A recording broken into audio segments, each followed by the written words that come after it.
You are listening to I Am Refocused Radio with your host, Shamaya Reed. This show is designed to inspire you to live your purpose and regain your focus. And now, here's your host, Shamaya Reed. Hey, welcome back to I Am Refocused Radio. Once again, we are here today, and you know what time it is. We're talking about NBC, The Voice, and we have the one and only Toni Lorene, and she is Team Snoop Dogg. So first and foremost, you represent H-Town very well. How you doing today? You know, I'm doing really good. How are you? Doing awesome. I have to just ask this. When you got an opportunity to be on that stage, knowing that millions of Americans are going to hear your voice, did you at all have any butterflies? Or did you say, you know what, I got this? It's both. You know, I always like to say anybody who says that they don't get nervous, they are lying, okay? That is not the truth. I definitely get all the butterflies every single time I walk out on stage before every round. However, with my blind audition, since it was my first time, there's that one opportunity. You can't mess it up. You don't get any do-overs. And America is going to see me. I learned how to transfer that nervous energy into like this power and this confidence that I use. Because it's like, okay, if you're going to go out here and everybody's going to see you, this is not the time to mess it up. Of all the times to let the nerves get to you, this is the one time that you got to get it right. You have one job to do today. That's it. So it's both. I definitely still get the butterflies because, you know, it's exciting and I want to do well and I'm passionate about it. But, you know. When you think about the opportunity to just kind of pick the brain of a legend like Snoop Dogg. I mean, come on, man. Not everybody has that opportunity. You're in the moment right now having that great life lesson, musical lessons from the great guy himself, Snoop Dogg. Have you ever let that sink in yet? How are you feeling right now being able to do that?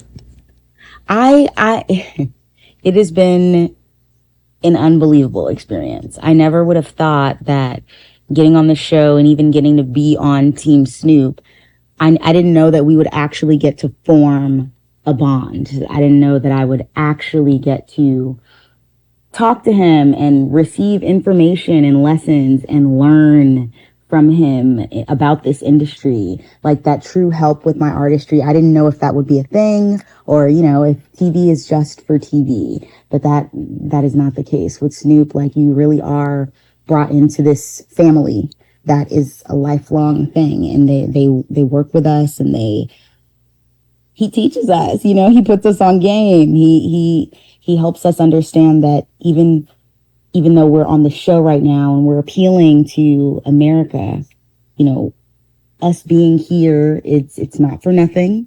It is an extremely big opportunity and we're all so grateful to be a part of it. And he wants us to be great, you know. I think that he believes in every single one of us, and I think that that's why it's such a blessing for me to be on his team, you know, because that doesn't have to be our experience here, you know. He could just be getting a check and going on about his day and not worried about us after the fact, but that's not Uncle Snoop, you know. Now that you are officially a star, when you think about the humble beginnings, right, from church to dance recitals and theater, I mean, how has the local community been able to react to you chasing your dream on national TV?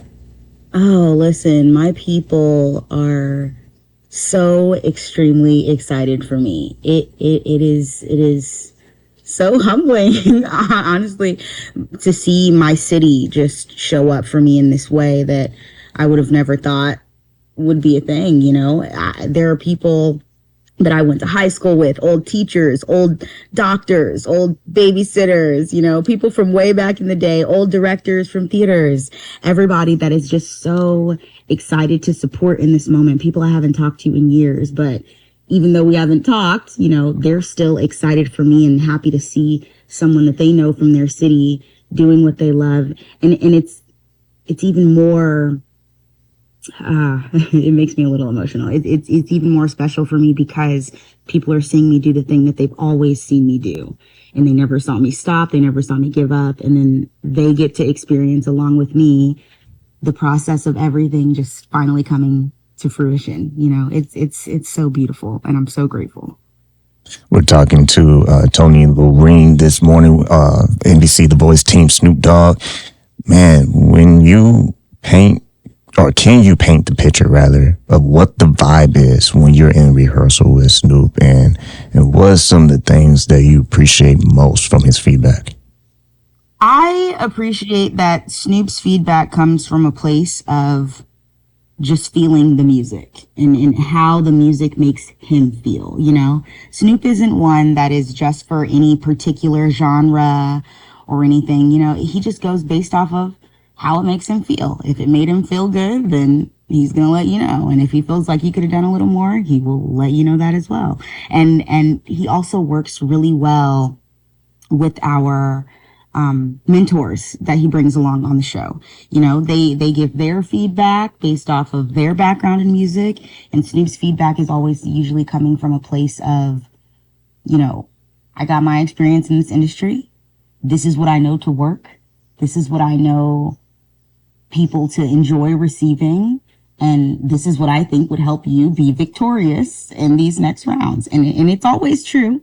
You know, everything that he tells us to do, every little bit and piece, every little gem that he drops on us, it always usually works out in the end. And it's extremely helpful to us throughout this process when we take said advice that he gives us. You know, like he didn't get to where he is by being a fool. He knows what he's talking about. So it's best to just listen to him. Last question for you is, knowing the weight of this moment, at this point of competition, is when it starts to get a little bit more serious and it's going to get a little bit intense. Mm-hmm. How do you keep yourself calm in the moment and just do your thing on the stage? I think having the knowledge that when I first walked out on that stage for my blind audition, I didn't know if I was going to get a chair turn. I didn't know if this show was a place where I belonged. I didn't know if I was fully prepared or deserving of being there. But, you know, I asked for, before every performance, I prayed for God to let my light be seen through to others. And it just reminds me that it's okay. I'm human. Whatever happens, I'm grateful to be in this position. But I didn't know how I was going to go the first time, and it worked out. So maybe I should just stick to that, stick to doing what I know, stick to doing what I'm passionate about, what I've always been doing. All I got to do is do me, and that's it. You know, the rest will come along with it. I've worked in the industry for years. I've been an actor for many years. There are going to be tons of no's, and that's okay. It just means it wasn't for you. But what's for you is for you. So, you know, every next performance, it's like you just do what you came to do. And if it was meant for you, then it shall be so. We're talking to Toni Lorene, representing H-Town. She's on NBC The Voice, Coach Snoop Dogg. I'd like to say this before you sign out. You got all Texas backing you up right now. So you just go do your thing and just do your thing. And that's it. Like I always want to say to you, thank you for your time. Thank you so much. I had a great time here with you today.